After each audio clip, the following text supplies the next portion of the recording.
Nous avons visité l'association Passerelle qui est située dans le quartier Gare-Saint-Leu à Montpellier. L'association a pour objectif d'employer des personnes en insertion pour apprendre les métiers menuiserie et ferronnerie. Bienvenue à l'atelier d'artisanat. Je m'appelle Jérôme Cordova et je suis encadrant technique spécialement sur le bois ici sur l'atelier, mais aussi je coordonne d'une manière générale l'atelier. On a un pôle métal, on a un pôle vitral, qui est assez rare, et un pôle bois. Ici on est sur des commandes clients. Ça peut être ACM, donc les bailleurs socialement de Montpellier, ça peut être le département, la région qui nous commande, mais ici ça peut être des clients comme vous et moi. Vous pouvez venir commander quelque chose à l'atelier.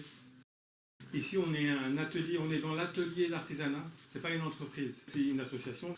Et ici, les gens qui viennent dans l'atelier, que vous avez vu, il y a des salariés ici, c'est des gens qui sont un peu éloignés de l'emploi. Ils vont acquérir des compétences parce qu'ils n'ont jamais touché le bois. On va leur montrer le tenant mortaise, les découpes, tout ça. Ils vont monter en compétences, ils vont développer des capacités. La personne, on va lui donner des gestes, on va lui donner des outils, un savoir-faire, mais après, elle va sortir sur son projet professionnel.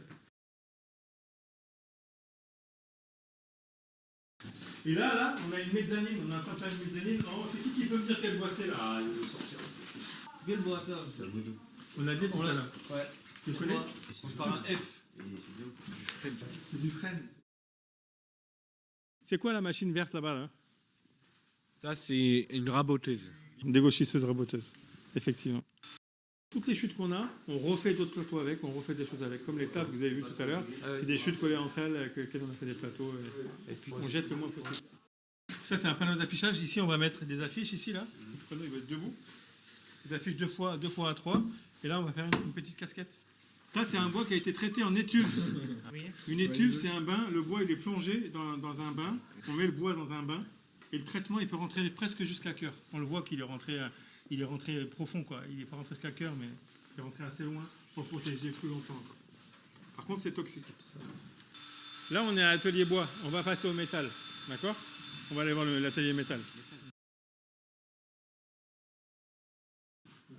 Bon, voilà, là, on est au métal. Et du coup, c'est une autre ambiance. On fabrique des grilles de défense, des portes, des piétements de table. On fait beaucoup de collaboration aussi avec le bois.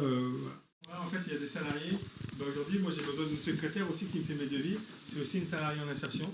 Et on a aussi besoin d'un infographe qui fait des flyers, qui fait des choses de temps en temps pour nous.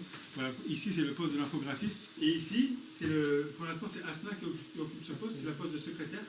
C'est la personne qui fait les devis, qui appelle les clients. Moi, je lui dis Asna, il faut que tu fasses ça. Et voilà.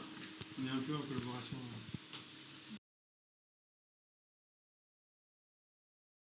En fait, pour couper le verre, on se sert de ceci.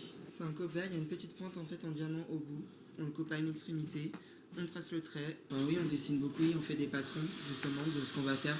Et après, on découpe pièce par pièce pour pouvoir découper dans le verre après. Et après, on assemble. On a deux techniques pour assembler avec des baguettes de plomb. Et après, on coule de l'étain dessus pour les souder ensemble. Tout ce qu'on fabrique en fait, c'est pour la boutique en gros qui se trouve derrière. Vous allez voir après, on a une boutique.